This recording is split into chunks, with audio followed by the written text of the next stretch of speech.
Okay, well, the next question asks you to calculate the vector force.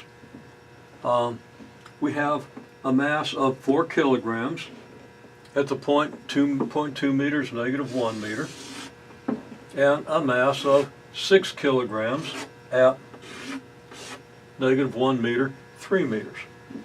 So I've represented those 2 points and indicated the masses. Okay, we want the force, let's see, which force do we want? R12, I never really wrote it down. Yeah, there I did.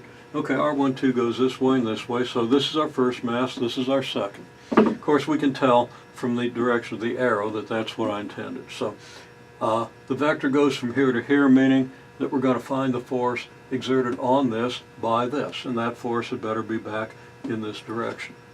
So we do our R12 vector. Now I intentionally used easy numbers here. From here, okay, the x component goes from 0.2 meter to negative 1 meter. That's negative 0.3 meters. The y component goes from negative 0.1 meter to 3 meters. That's plus 0.4 meters. So our R12 vector is negative 0.3 meters times I plus 4 meters times j. Now that should be very straightforward. And the magnitude of our R12 vector, which we're going to need to calculate anything, is of course going to be the distance between these points. And it's easily calculated to be 0.5 meters. So I just indicate that up here. Okay. And then here, having calculated the magnitude, I calculate my unit vector, my R12 over magnitude of R12, negative 0.6I plus 0.8J. That's the vector we're going to multiply the G M1 M2 over R12 squared and take the negative of. Okay, so our calculations are now very straightforward. Now here is the universal gravitational constant to 3 significant figures, and I gave you that in the document. So we multiply that by the product of the two masses, 6 kilograms times 4 kilograms, divided by the square of the distance, which is 0.5 meters. Squaring that, we get 0.25 meters squared. In any case, if I've done the calculations correctly, we get something like 6.41 times 10 to the negative 9th newtons. Then we calculate our vector force.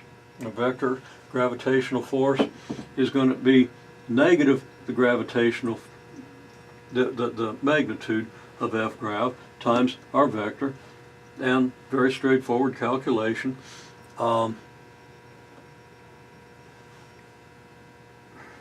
Which I did correctly, and then I corrected one sign but not the other. If we multiply this unit vector by a negative, this component is going to be positive, this component is going to be negative, and it looks like I made them both negative. I think I just, when I went back and corrected this, I forgot to correct this, but I corrected this. Okay. Well, you can verify that calculation. We're just multiplying this by this unit vector, and this is what we get. So there's our gravitational force. Now, does it make sense? Well, it's positive in this direction, negative in this direction. Well, it has to be positive in this direction, negative in this direction, because we're talking about the force exerted on this mass by this mass. It has to be in the direction of this mass. Also, the y component, which is negative, is bigger in magnitude than the x component, and that fits with the relative magnitudes of the x and y components of this vector. X component having magnitude 0.3 meters, the y component magnitude 0.4 meters. When we go in the opposite direction, the same will be true. It's just the directions of the forces will reverse. So that's what we get, and that's the way you really need to understand it. Now there's a problem about a circular orbit of one of these objects about the other in the absence of other forces, and we'll talk about that in the next clip.